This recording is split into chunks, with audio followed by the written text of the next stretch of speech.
박수 치실 만큼 은혜 받으셔서 너무나 좋습니다.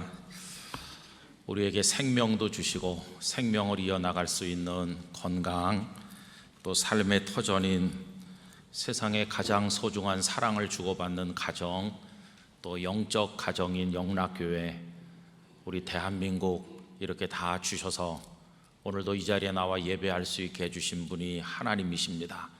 이 모든 것이 하나님의 은혜인 줄로 알고 우리 하나님께 영광과 찬송을 올려드립니다. 오늘 보신 대로 오늘부터 우리 화면에다가 찬송가 가사와 성경 구절을 보내드리는데, 우리는 너무 편리한 거 좋아하다 보면 성경책도 안 가지고 오고 소홀해지고 이러다가 안 된다, 이런 염려 때문에 우리 교회는 그동안 그걸 하질 않았습니다. 그런데 코로나 사태로 인해서 온라인 예배로 전환되면서 또 말씀을 가정에서 성경책 펴놓고만 보고 듣는 게 아니다 보니까 이동 중에 있는 이도 있고 많은 요청들이 있어서, 그리고 또 성경책을 비치를 했는데 이 바이러스 때문에 성경 비치를 하면 이게 조금 위험하잖아요. 그런 여러 가지 문제가 있고 또 많은 성도들의 요청이 있어서 고심 끝에 지난 당회를 거쳐서 오늘부터 이렇게 여기다 실어서 보내드리고 있습니다. 여러분, 성경 찬송 없애실 거예요?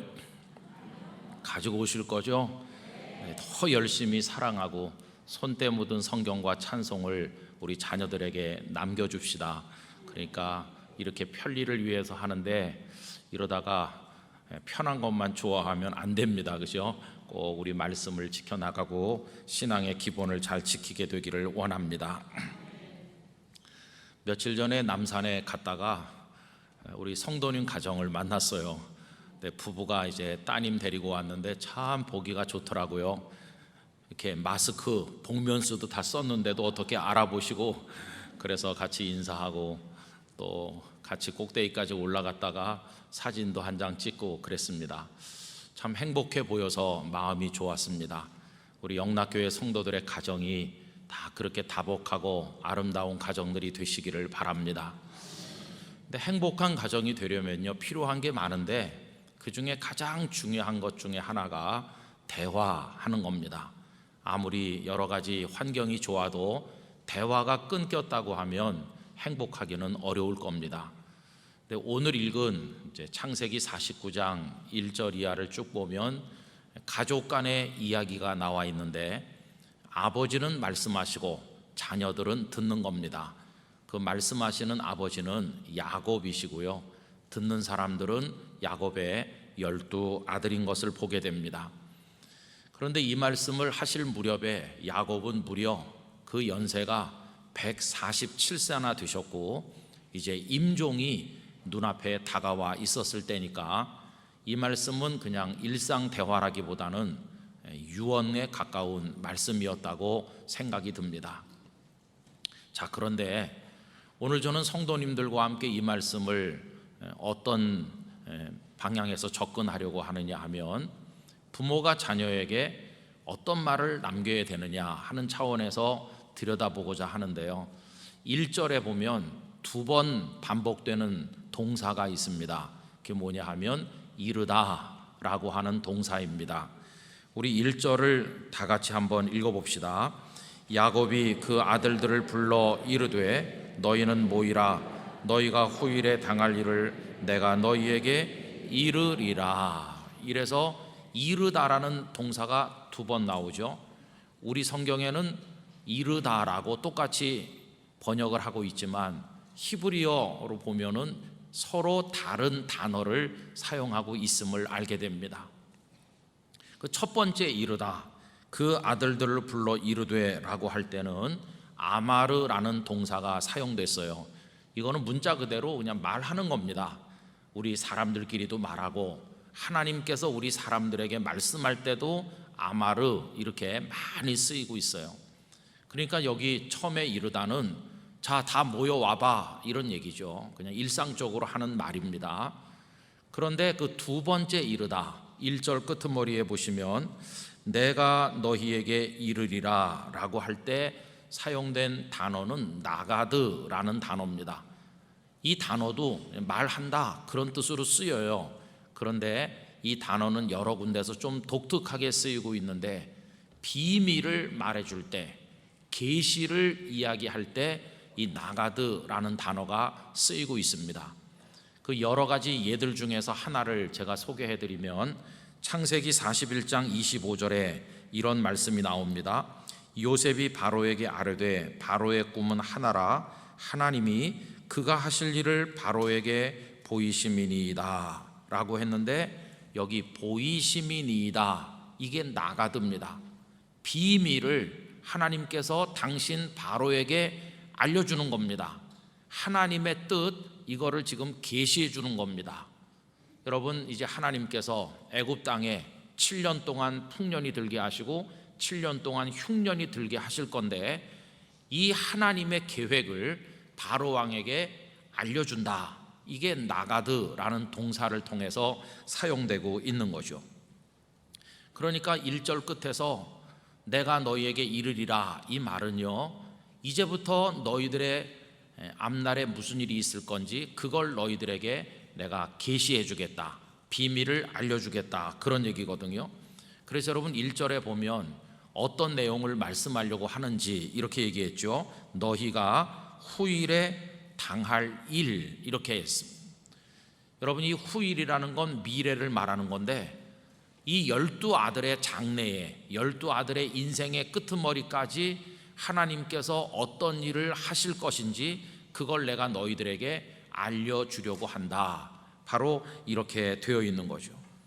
여러분, 그러니까 이 3절 이하에서 쭉 이어지고 있는 야곱의 말씀은 하나님의 뜻을 알려주는 거니까 일종의 예언이라고 할 수 있고, 이 말씀을 할 때 야곱은 단순한 아버지라기보다는 예언자적 입장에서 이 말씀을 하고 있다, 이걸 우리가 깨달을 수 있습니다. 오늘은 영락교회가 지키는 가정주일, 가족주일이면서 또 이제 교회 전통적으로 어버이 주일로 지키죠. 여러분, 어버이라는 분들은 어떤 분들이십니까? 그리고 어버이는 어떤 분들이 되셔야 되겠습니까? 오늘 말씀을 따라서 얘기하면, 부모님은 가정 안에서 자녀들과 많은 대화를 해야 됩니다. 그런데 그 대화가 두 가지가 있다는 걸 알 수 있잖아요. 동사가 두 가지 나온 것처럼, 하나는 일상적인 대화를 하는 아마르의 대화가 있는 것이고, 또 다른 하나는 하나님의 뜻, 하나님의 마음을 전달해 주는 나가드의 전달이 있어야 된다는 걸 알 수 있어요. 그래서 부모는 이 두 가지 말을 다 할 수 있어야 되고, 단순한 아버지 어머니를 뛰어넘어서 때로는 예언자적 입장에서 말씀할 수 있어야 된다, 이렇게 정리할 수 있겠습니다. 그럼 여러분, 오늘 본문에 등장하는 이 야곱은 어떻게 이 역할을 감당할 수 있었을까요? 2절 말씀을 우리가 잘 읽어보면 그를 세 가지 신분으로 소개하는 것을 발견하게 됩니다. 2절 다 같이 읽읍시다.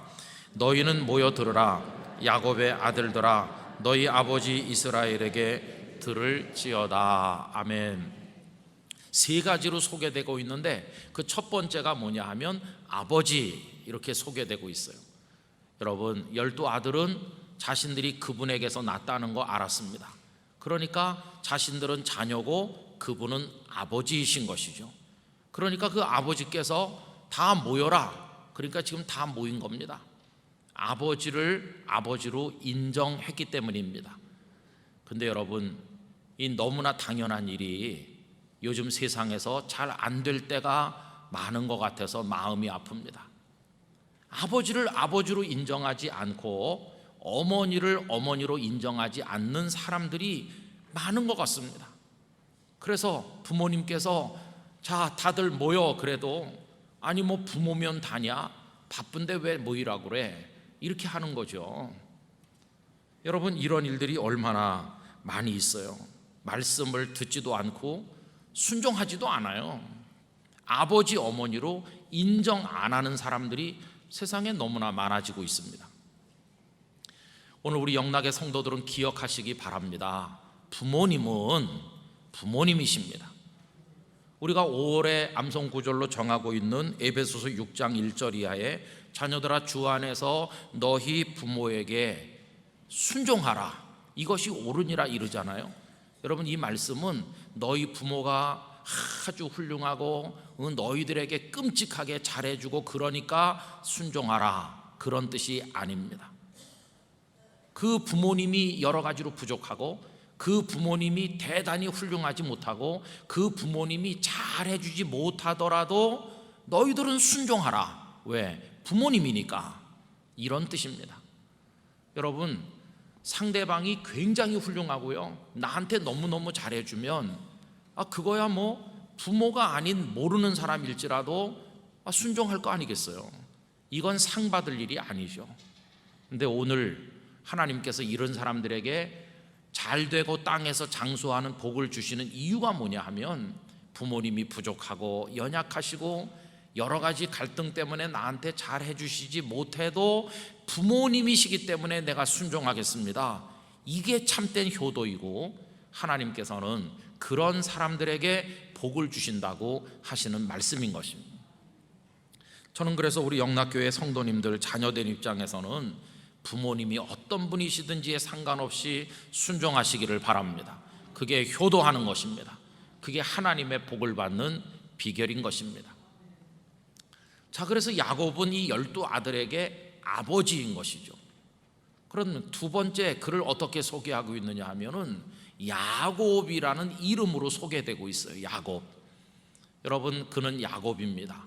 야곱이라는 이름은 그가 세상에 이삭의 쌍둥이 아들로, 작은 아들로 태어날 때 아버지로부터 받은 자연인의 이름으로서 평생 그 이름으로 불리며 살지 않았습니까? 그럼 여러분, 이 야곱이라고 하는 이름을 가지고 이 땅에 태어난 그분은 어떤 인생을 살았나요?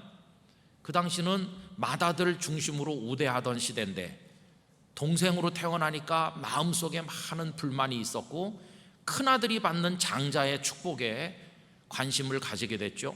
그러다 어느 날 어머니 리브가와 같이 짜고 아버지 이삭이 눈 어두운 걸 이용해서 아버지를 속여가면서까지 맏아들 에서가 받아야 될 복을 가로채고자 하는 마음으로 하지 않았습니까?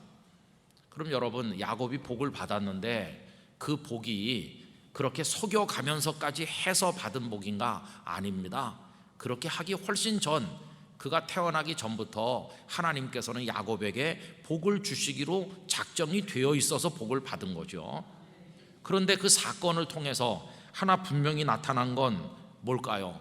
그의 됨됨이가 어떤 사람인가? 그게 분명히 나타났잖아요. 그는 욕망의 사람이고 그걸 얻기 위해서라면 아버지도 속일 수 있는 사람이고 무슨 일이라도 할 수 있는 사람이고 기어코 손에 넣고야 말겠다는 집념의 사람이라는 게 드러나지 않았습니까? 여러분, 그는 계속 그렇게 살았습니다. 외삼촌의 집에 갔을 때 라헬에게 반해서 결혼하는데 7년을 일하는 걸 하루처럼 일할 정도로 집념이 강했고, 외삼촌이 그 언니 레아가 먼저 시집 가야 된다 이래서 됐을 때는 7년을 또 묵묵히 견딜 수 있을 만한 끈덕진 사람이기도 했어요. 그 다음에 6년을 더 살면서 재산을 모을 때는 온갖 수단 방법 다 동원해 가지고 재산을 불려나가는, 또 뭔가 하나 정하면 그거 반드시 얻기 위해서 물불을 안 가리고 달려가는 사람, 그런 식으로 살아온 사람, 이게 바로 야곱의 인생이라는 걸 알 수 있어요. 여러분, 야곱이라는 이름이 어디서 유래했습니까? 태어날 때 형의 발뒤꿈치 잡았다는 거거든요. 남의 발뒤꿈치나 자꾸 늘어지는 거, 이거 좋은 겁니까? 그런데 그런 스타일로 평생 인생을 살아가니가 바로 야곱이었다 하는 것입니다. 그래서 여러분, 야곱이 그렇게 살다 보니까 그에게 어려운 거, 그에게 낯선 게 뭘까요? 욕망을 내려놓는 거, 어려운 겁니다. 하나님의 뜻을 묵묵히 기다리는 거, 그가 잘 못하는 겁니다. 하나님 앞에 엎드려 기도하는 거, 이거는 잘 못하고 뭘 잘하나? 그저 앞을 향해 목표를 이루려고 달려가는 거, 그게 그의 주특기가 되는 식으로 그렇게 인생을 사셨던 분이 바로 야곱이죠. 근데 여러분, 이 세상에는 현대판 야곱이 많습니다. 야곱같이 사는 아버지, 야곱같이 사는 어머니들이 많아요. 그래가지고 성공했으니까 멋진 데 가서 식사도 하고 여행도 다니고 다정다감한 것 같고 아주 세련된 매너로 자녀들하고 많은 대화를 나누는데, 그 대화가 다 아마르의 대화를 하는 거죠. 일상의 대화를 하는 거죠. 그러면서 자녀들을 몰아붙여요. 너희들 그렇게 살아갖고는 안 되는 거야. 이 아빠 엄마는 앞을 보고 그냥 달려왔어. 눈 딱 감고 달린 거야. 너희들 독해져야 돼. 이렇게 살아가지고 성공 못해. 우리는 먹지도 입지도 않고 얼마나 열심히 노력했는지 아니? 그런 얘기를 하면서 자녀들을 막 몰아붙여요. 이게 현대판 야곱 같은 아버지 어머니가 자녀들에게 하는 이야기인 것이죠.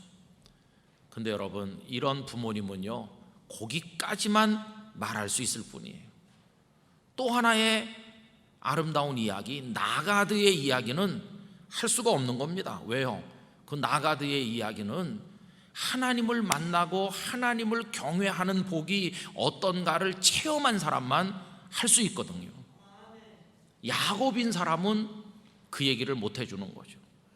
그런데 오늘 세 번째로 그가 어떤 신분으로 소개되고 있나 하고 보니까 야곱으로만 소개되는 게 아니라 이스라엘으로 소개되고 있다는 겁니다. 여러분, 2절 말씀 끝에 뭐라고 되어 있나요? 이스라엘에게 들을지어다. 여러분, 이건 너무너무 중요해요. 야곱에게 들으라고 말하지 아니하고 이스라엘에게 들을지어다. 그 3절 이하의 말씀은 야곱으로서 말하는 게 아니라 이스라엘로서 말하는 거다 하는 겁니다. 그럼 여러분, 그가 어떻게 이스라엘이 됐나요? 그 배경을 잘 아시죠? 외삼촌 집에 20년 살고 가족이 늘어나고 재산을 많이 모아 성공한 것처럼 보이던 그가 이제는 아버지 이삭에게로 돌아갈 때가 됐다고 판단했습니다. 그래서 출발을 하는데 그의 마음속엔 아직 넘지 못한 큰 장벽이 하나 남아있죠. 동생에게 복을 뺏겼다고 원한을 품고 동생을 죽이겠다고 생각하고 있는 형님 에서를 어떻게 넘어서야 될 것인지가 야곱에게 큰 마지막 장벽으로 남아있죠. 길 떠난 지 얼마 안 됐는데 이 에서가 400명의 무장한 사람을 거느리고 오고 있다는 얘기를 들으니까 눈앞이 캄캄해지고 손에 맥이 다 풀리고 일생일대 최대 위기를 만난 거죠. 그래서 그는 약복강 나루토에 와서 가족과 그 동물들, 자기 재산을 다 강 너머로 보내고 강 나루토에 홀로 남아 그의 평생에 가장 힘들고 가장 긴 밤을 보내게 된 것이죠. 그 밤은 정말 그의 인생의 결정적인 밤이었다고 할 수 있어요. 너무너무 비참한 거죠. 내가 그동안 20년 노력해서 가족들이 생겼고 재산이 생겼지만 그 형님 앞에 가게 되니까 아무 소용없구나. 내 생명을 지켜줄 수 있는 게 아무것도 없지 않는가. 나는 20년 동안 뭘 손에 넣은 것인가, 헛살은 거 아닌가 생각하니까 야곱으로 살아온 지난 세월이 너무나 후회되는 거죠. 홀로 남아 그가 한 것은 하나님을 바라보는 것뿐이었어요. 하나님, 당신이 아니시면 저는 살 수 없습니다. 하나님, 저에게 복을 주세요. 저에게 은혜를 주세요. 그러면서 그날 밤에 막 하나님 앞에 매달리는데 언제 그가 그래 본 적이 있나요? 20년 전 외삼촌 집으로 갈 때 이름 없는 들판에 홀로 잠들었을 때도 하나님을 만났긴 했지만 그때는 그가 하나님을 찾은 게 아니라 하나님께서 사다리를 내려보내고 하나님의 사자를 보내고 하나님께서 먼저 오셔서 약속해 주신 거였고, 이번에는 달라요. 이번에는 야곱 쪽에서 살려달라고 하나님 앞에 매달리는 거예요. 내게 축복하지 않으시면 절대로 보내드리지 않겠습니다. 이런 식으로 목숨 걸고 하나님의 은혜를 갈망했던 것을 우리가 알고 있습니다. 여러분, 그날 새벽에 하나님께서 그에게 이름을 바꾸라고 하시잖아요. 그 이름이 뭡니까? 이스라엘이죠. 여러분, 그 이야기가 창세기 32장 26절에서 28절까지입니다. 그가 이르되 날이 새려하니 나로 가게 하라. 야곱이 이르되 당신이 내게 축복하지 아니하면 가게 하지 아니하겠나이다. 그 사람이 그에게 이르되 내 이름이 무엇이냐? 그가 이르되 야곱이니이다. 그가 이르되 내 이름을 다시는 야곱이라 부를 것이 아니요 이스라엘이라 부를 것이니 이는 내가 하나님과 및 사람들과 겨루어 이겼음이니라. 아멘. 너 다시는 야곱으로 살지 말아라. 남의 발뒤꿈치나 잡고 너 그렇게 살면 안 된다. 이제 너는 야곱으로 살지 말고 이스라엘로 살아라. 새 사람이 되어 살아라. 나를 바라보고 살아라. 나를 경외하고 내가 주는 복을 받아 사는 사람이 되라.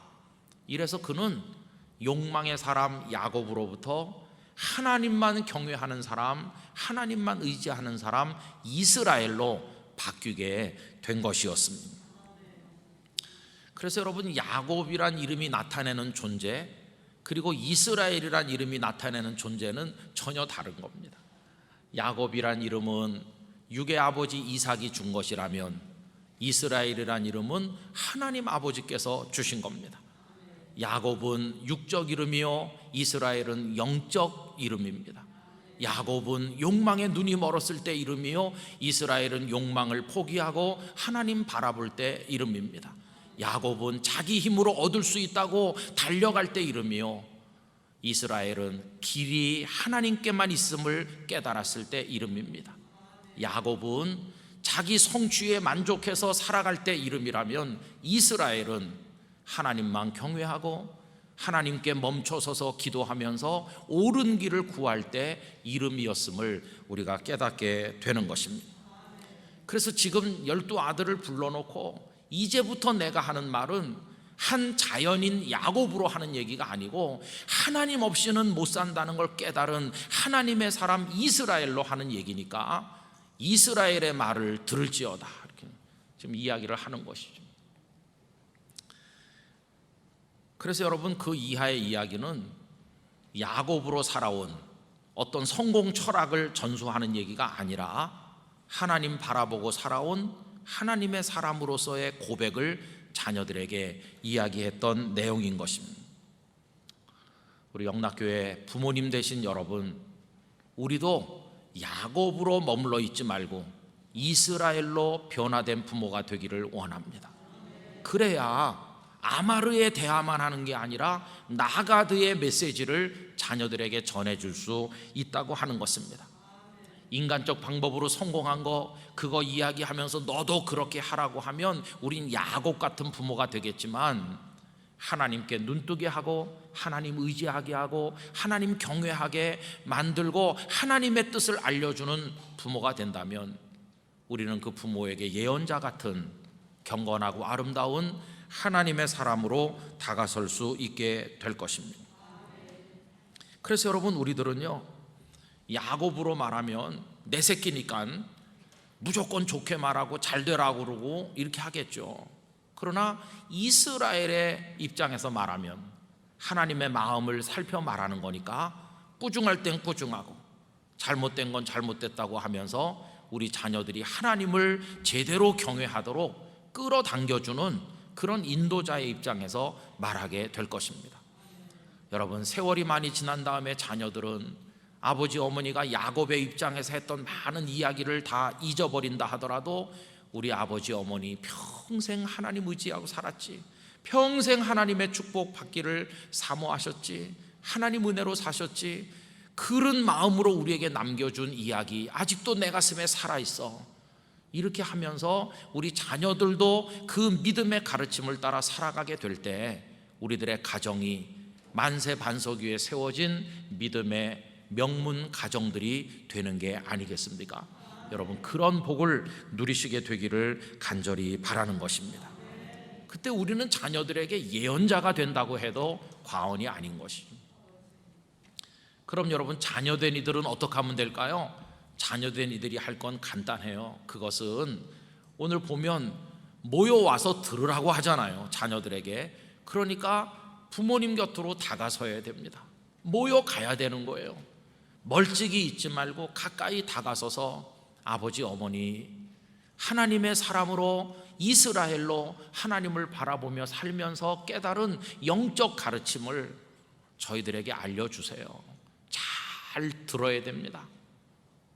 일상의 대화들은 서로 있는다 할지라도 부모님께서 남긴 신앙의 가르침은 잘 들으시고 가슴 페부에 새기시고 그대로 살아가는 자녀들이 되시기를 바라는 것입니다. 부모님이 하나님의 마음을 살펴서 때로는 꾸지람을 하고 경책을 한다고 할지라도 잘 받아서 그 영적 비밀을 가슴에 품고 살아간다면 부모님이 누린 하나님의 은혜와 복을 자녀들이 더 풍성하게 누려나갈 수 있게 될 줄로 믿습니다. 그래서 여러분, 오늘 말씀은 이겁니다.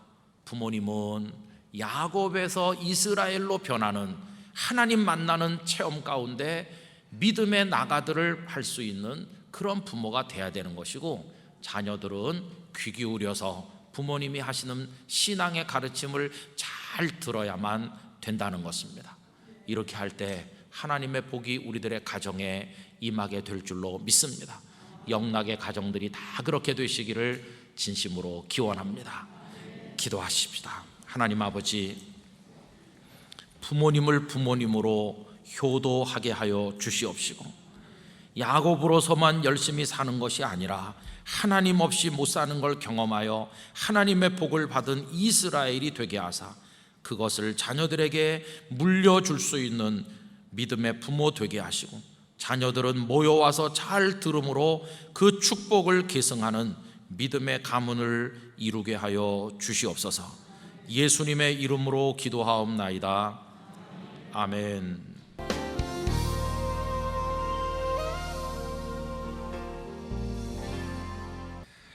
하나님께 큰 영광 올려드립니다. 좋으시죠? 네, 오늘은 자리를 조금 더 촘촘하게 앉으셨고, 우리 찬양대원도 조금 더 나오셨고, 하도 답답해가지고 내가 호흡을 이렇게 불어가지고 바이러스가 다 날아가 버리면 좋겠는데 별 생각을 다 해봤습니다. 하나님께서 다 물리쳐 주시는 수밖에는 없는 줄로 믿습니다.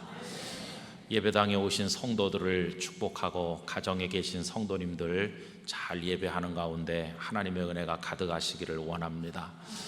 방금 찬양한 것처럼 하나님의 세계는 너무나 아름다운데 우리 사람이 만들어가는 죄악의 세상만 너무나도 참 아픔이 많다, 그런 생각을 해봅니다. 우리의 영혼이, 우리 가정이 하나님이 만드신 세상처럼 아름다운 것들로만 충만하기를 간절히 바랍니다. 오늘은 우리가 자주 생각은 하지만 또 부담스럽게 여기기도 하는 질문을 하나 해보면서 시작하려고 합니다. 다들 수십 년 이미 살고 계신데요, 우리 성도님들은 자신의 인생에 대해서 어떻게 평가하고 계십니까? 그저 통속적인 표현으로 질문한다면 성공이십니까? 아니면 실패라고 생각하십니까? 근데 사실 이런 생각을 안 하면서 사는 건 아니죠. 늘 생각은 하지만 또 그렇다고 딱히 성공이에요, 실패예요 라고 말하기에는 참 애매합니다. 그래서 어떻게 양당 간에 대답하긴 좀 곤란하지만 그런대로 내가 잘 살고 있다고 생각합니다, 이렇게 대답하실 분들이 아마 대부분이지 않겠나 생각을 해봅니다. 또 이렇게 딱 부러지게 말할 수 없는 이유가 기준이 애매하거든요. 평가하는 기준이 모호하지 않습니까? 어떤 사람들은 이제 세상이 만든 객관적 기준으로 인생을 한번 재봅니다. 객관적 기준이란 건 뭐냐 하면 나이 됐을 때 공부하고 직장 가고 결혼하고 아이 낳고, 그리고 조금 경제적 여유도 가지고 자녀들 결혼도 시키고 노후에는 별 걱정 없이 사는 거, 이게 공식에 맞는 거고, 그렇게 살면 객관적으로 성공한 인생이고 그게 안 되면 실패한 거다, 이렇게 생각하는 사람들이 많은 것 같습니다. 근데 여러분, 그런 객관적 기준에 맞춰서 성공하는 거 막상 살아보니까 쉬운 게 아니에요. 얼마나 어려운지. 그리고 그게 제때 잘 안 되면 스트레스를 많이 받고 또 열등감에 빠질 위험도 있습니다.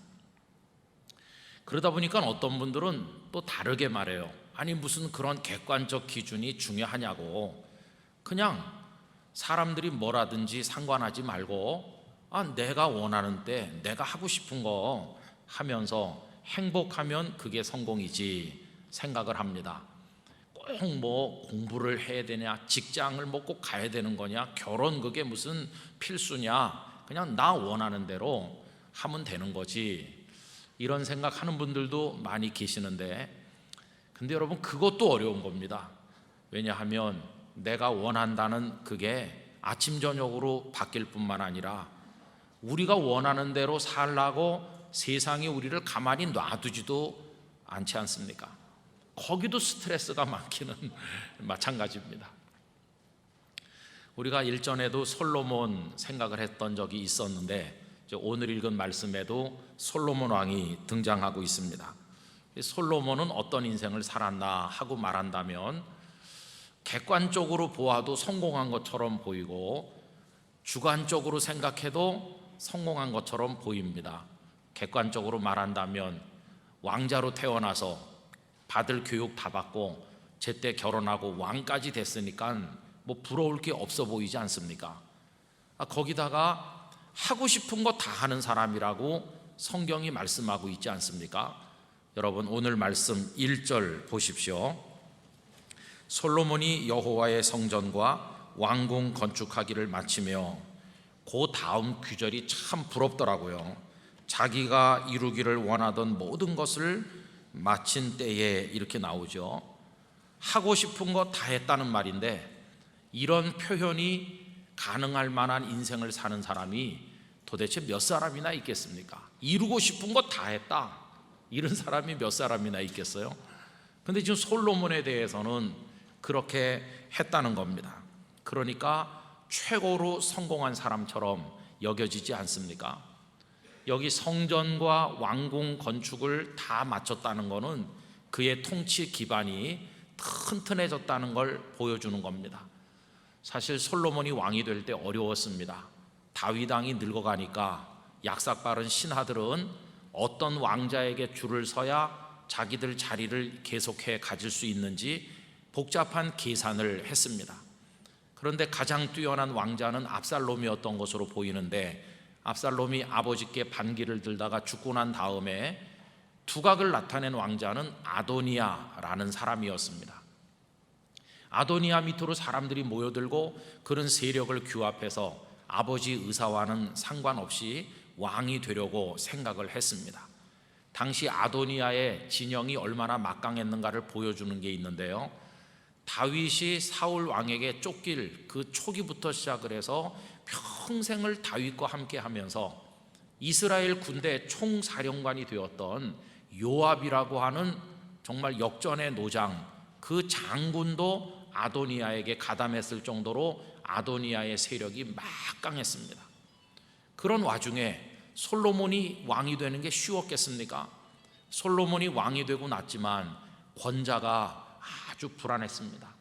그런데 얼마 후에 아도니아와 요압 장군이 자기들의 잘못으로 인해서 한 명씩 제거되면서 솔로몬의 자리가 조금씩 안정돼 갔는데, 오늘 말씀에 보니 성전도 왕궁도 완벽하게 공사가 끝났다. 이거는 그 막대한 사람과 또 재물과 많은 게 동원되는 공사를 무사히 마쳤다는 건 이젠 그의 통치 기반이 든든하게 섰다는 걸 보여주는 증거입니다. 그러면서 자기가 이루고 싶은 걸 다 이루었다고 이렇게까지 그를 지금 설명하고 있질 않습니까?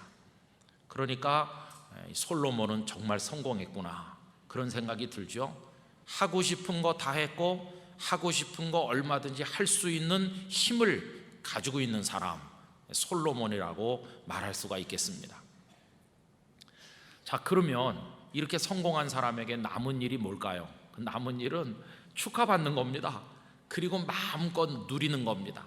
아닌 게 아니라 솔로몬은 그 지혜를 누리고 부귀영화를 누리고 마음껏 누렸고 무수한 사람들에게 존경받고 칭찬을 듣질 않았습니까?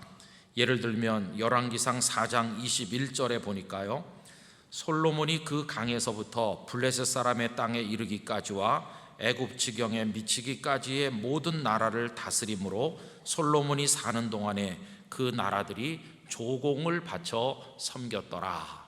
그러니까 주변 나라들이 다 그 앞에 머리를 숙였어요. 그를 높여주었어요. 일전에도 생각한 것처럼 그 멀고 먼 스바에서 여왕이 직접 찾아올 정도로 그가 존경을 받았습니다. 자, 이런 판에 이제 놀랍게도 오늘 읽은 말씀에 보니까 하나님께서도 그를 축하해 주시는 것입니다. 여러분, 그 말씀 우리 2절과 3절에서 봅니다. 제가 읽어보겠습니다. 여호와께서 전에 기브온에서 나타나심 같이 다시 솔로몬에게 나타나사 여호와께서 그에게 이르시되, 그 다음부터 같이 읽으실까요? 네 기도와 네가 내 앞에서 간구한 바를 내가 들었은즉 나는 내가 건축한 이 성전을 거룩하게 구별하여 내 이름을 영원히 그곳에 두며 내 눈길과 내 마음이 항상 거기에 있으리니. 아멘. 아주 간단하게 말하면 이런 겁니다. 오, 솔로몬 수고했어. 성전 잘 지었네. 그래, 내가 네 정성 봐서 내가 성전 그거 받아줄게. 그리고 내 이름을 거기다 두고 내 마음과 내 눈길이 성전에 머물도록 하겠어. 수고했어. 이렇게 축하해 주시는 겁니다. 뿐만 아니라 앞으로도 잘해라. 그러면 너 튼튼할 거야. 이런 격려까지 덧붙여 주셨는데 그 격려가 4절과 5절입니다. 같이 읽읍시다. 네가 만일 네 아버지 다윗이 행함같이 마음을 온전히 하고 바르게 하여 내 앞에서 행하며 내가 네게 명령한 대로 온갖 일에 순종하여 내 법도와 율례를 지키면 내가 네 아버지 다윗에게 말하기를 이스라엘의 왕위에 오를 사람이 네게서 끊어지지 아니하리라 한 대로 네 이스라엘의 왕위를 영원히 견고하게 하려니와. 아멘. 이게 뭡니까? 솔로몬 앞으로도 잘해.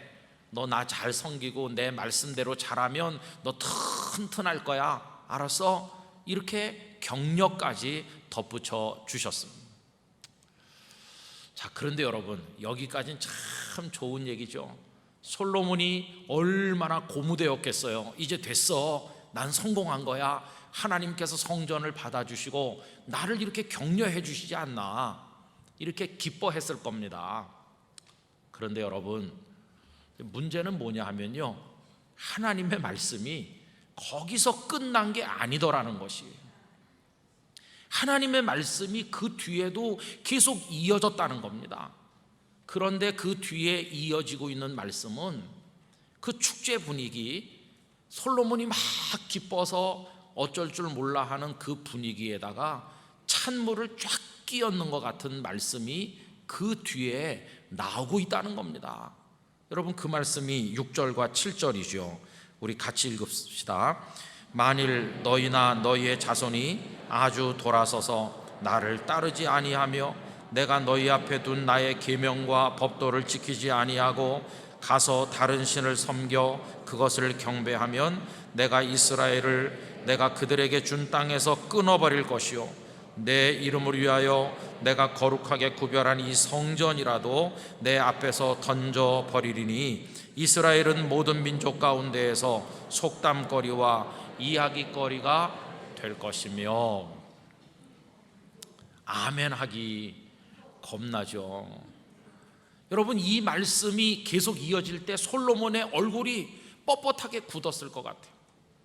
만약에 우리라면 이렇게 수고했고 또 칭찬받아 마땅한 솔로몬에게 우리가 축하 메시지를 보낸다면, 어이구 수고 많았어요, 앞으로도 계속 잘해서 하나님의 복을 누리세요, 거기까지만 할 것 같아요. 그런데 하나님께서는 그 뒤에 이야기 다 말씀하시는 거예요. 정신 차려라 솔로몬, 내가 이 성전 받긴 받았지만 던져버리는 수도 있어. 이스라엘 다 끊어버리는 수도 있어. 아니, 이런 얘기는 좀 안 하시면 좋을 것 같은데 하나님께서는 그 뒤에 그 말씀을 다 적나라하게 하셨습니다. 성도 여러분, 그럼 왜 하나님께서는 듣기 부담되고 분위기가 싸늘하게 쉽게 만드는 이런 무거운 말씀을 그 뒤에 하신 걸까요? 꼭 그 말씀을 하셔야 될 무슨 이유가 있었을 거 아니겠습니까? 이게 이제 오늘 우리가 설교 말씀 나누는 중심 주제인 것입니다. 그 이유가 뭘까요? 여러분, 우리 존재가 많이 성공하고 아무리 많이 커도 꼭 기억해야 될 것은 언제나 우리는 우리보다 더 크신 분 안에 들어있다는 사실을 잊어서는 안 된다는 것입니다. 제가 한번 조사를 해봤더니 세상에서 가장 큰 물고기가 뭔가 했더니 여러분 뭘까요? 고래죠, 고래. 근데 고래도 종류가 많더라고요. 긴 수염 고래라는 녀석이 아주 크답니다. 그런데 그 앞에 한자 더 붙여서 흰 긴 수염 고래가 있대요. 근데 이게 어느 정도까지 크냐 하면 보통 27m, 27m면 대단하잖아요. 큰 거는 30m가 쑥 넘어가도록 큰다고 그래요. 그러면 흰 긴 수염 고래가 그렇게 30m를 넘을 정도로 큰 물고기가 된다 해서 그 대양보다도 더 큽니까? 아니죠. 아무리 커봤자 그 바다에 비하면 그냥 모래알갱이 하나 같은 거죠. 여러분 마찬가지입니다. 우리가 세상에 태어나서 성공하고 이루고 싶은 거 다 이루고 내 존재가 아무리 커진다 할지라도 우리는 하나님 안에 들어있다는 사실을 잊어서는 안 되는 것입니다. 아무리 솔로몬이 대단한 성공을 거두었다고 할지라도 하나님에 비하면 그 바닷가의 모래 한 알보다도 더 작은 겁니다. 하나님이 어떤 분이십니까? 하나님께서는 그보다 더 큰 존재를 생각할 수 없는 가장 크고 가장 위대하신 최후의 존재가 바로 하나님이십니다. 이 세상에 있는 그 무엇이 그 누구가 아무리 대단하다 할지라도 하나님 안에 아주 작게 들어있는데 불과함을 잊어서는 안 됩니다. 그런데 여러분 유감스럽게도 사람들이 그걸 잘 모르는 것입니다. 자기를 싸고 있는 하나님이 얼마나 큰 분인지를 깨닫지 못하는 게 문제입니다. 이런 얘기를 읽어봤어요. 아주 열정이 넘치는 젊은 물고기가 늙은 물고기에게 질문했답니다. 저 질문이 있습니다. 뭐냐? 대양이라는 게 있다는데요. 큰 바다가 있다는데 어디 있습니까?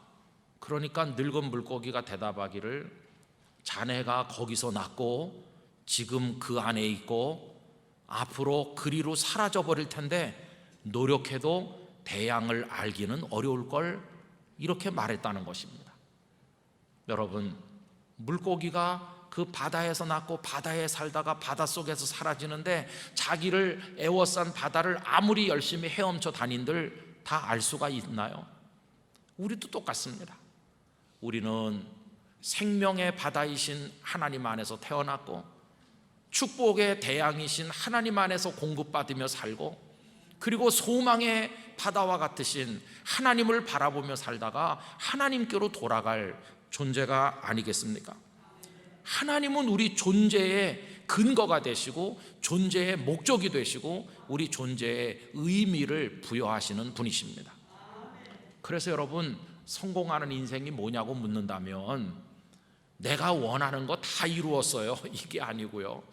그 크고 위대하신 하나님께서 이루시기를 원하시는 것을 이루어 나갈 때 그 인생이 진정으로 성공하는 것임을 알아야 됩니다.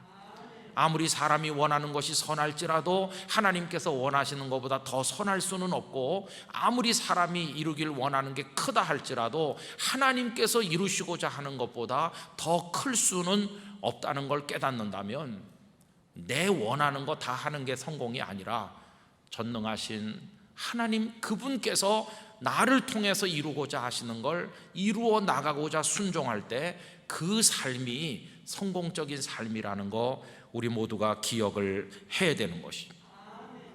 그래서 여러분, 아까 그 부담되는 분위기 썰렁하게 만드는 6절 7절 말씀도 바로 이 맥락에서 이해를 해야 되는 겁니다. 하나님께서 솔로몬, 나 너 정말 사랑한다, 사랑하기 때문에 경고하는 거야. 나는 너를 에워싸고 있는 바다와 같고 너는 거기 물고기 하나와 같아. 너 나 떠나면 죽어. 네가 원하는 거 다 했다고 성공한 게 아니야. 너는 내 안에 있어야 살 수 있는 거다. 정신 차려. 이렇게 말씀을 덧붙여 주신 것입니다. 여러분, 솔로몬이 이루고 싶은 거 다 이뤘다고 하지만 생각해 보세요. 성전, 왕궁, 그 하나님 명령하신 게 아닙니다. 여러분, 성전은 그 아버지 다윗이 지어드리고 싶었고, 그리고 그 아들이 지은 건데 하나님께서 기쁘게 받긴 받으셨지만, 여러분, 하나님 어떤 분이세요? 온 우주 만물이 다 하나님의 창조, 하나님의 소유입니다. 그리고 아니 계신 곳이 없으신 크고 광대한 분이셔서 사람의 손으로 만든 작은 건물 안에 머무르실 수 없는 분 아니십니까? 그래서 한 번도 하나님께서는 누구에게 성전 지으라고 요구를 하신 적이 없으세요. 그냥 그건 다윗의 마음이었죠. 왕궁 지으라고 하나님 언제 그에게 요구하신 적이 있습니까? 한 번도 그런 적이 없으셨어요. 사실 하나님께서 솔로몬에게 원하시는 건 따로 있었습니다. 성전 건축이나 왕궁 건축이라기보다는 하나님께서 정말 원하신 것은 솔로몬이 하나님께 더 깊이 뿌리 내리길 원하셨습니다. 솔로몬이 더 하나님께 가까이 오기를 원하셨습니다. 하나님과 깊이 교제하는 사람 되기를 하나님께서는 원하신 것입니다. 그리고 언제 자기가 쓰러질지 모를 연약한 존재임을 깨닫고 하나님의 은혜를 갈망하면서 늘 겸손히 하나님 앞에 나와 있기를 하나님께서는 원하셨던 것입니다. 그걸 원하신 것입니다. 그런데 솔로몬은 어떻게 됐나요? 자기가 이루고 싶은 거 다 이뤘다고 생각하고 나니까요, 그냥 교만해졌어요. 그리고 자기 자신이 마치 큰 바다라도 된 것처럼 착각해서 하나님 바깥으로 나가는 시도를 했죠. 그랬더니 물을 떠난 물고기처럼 되고 말았어요. 그가 이루었다고 생각하는 것들이 다 산산이 모래알처럼 부서서 없어지고, 그렇게 견고해 보이던 그의 나라 볼품없이 초라해지다가 두 토막으로 나라가 분열돼서 갈라지지 않았습니까? 여러분, 물 떠난 물고기는 죽는 건데 솔로몬이 그렇게 된 것이, 이런 시를 읽어봤습니다. 무엇을 구했는가 그대는 목숨의 한 끝을 오로리 풀어 헤쳐 애써 구한 것은 바람되고 흙되고 물되어 흩어지누나. 여러분, 하나님 없이 자기가 이루고 싶은 거 다 이루고 내가 스스로 생존할 수 있을 것처럼 교만해지면 그 모든 것이 허망한 실패로 끝난다는 예를 우리가 솔로몬에게서 찾아보게 되는 것입니다. 우리 성도 여러분, 어떤 인생을 사시겠습니까?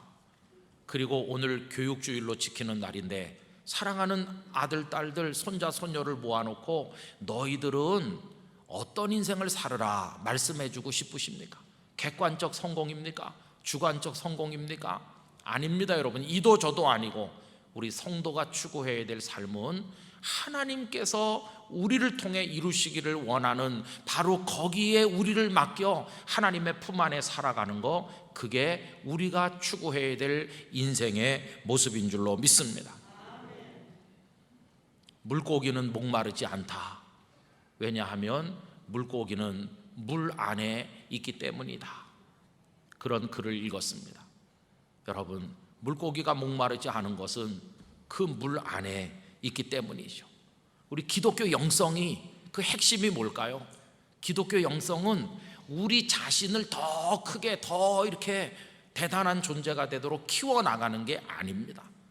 기독교적 영성의 핵심은 아무리 생각해도 작고 보잘것없는 우리 자신을 크고도 넓으신 하나님 안에 머물도록 힘쓰는 거, 그 은혜를 구하는 거, 이게 기독교적 영성의 핵심이라는 걸 절대로 잊어서는 안 될 것입니다.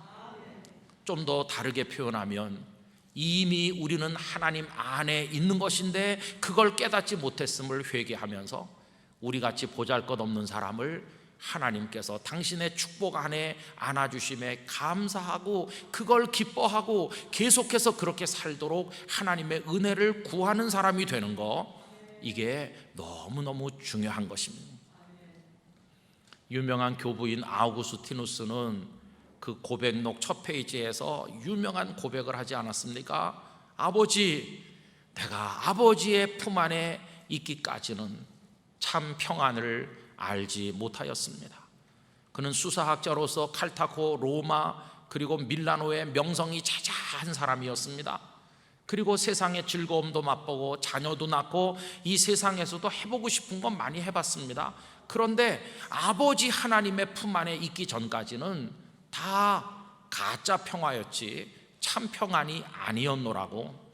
여러분, 그 넓으신 하나님 안에 들어와 있을 때만이 우리에게 참된 평화가 주어지는 줄로 믿습니다.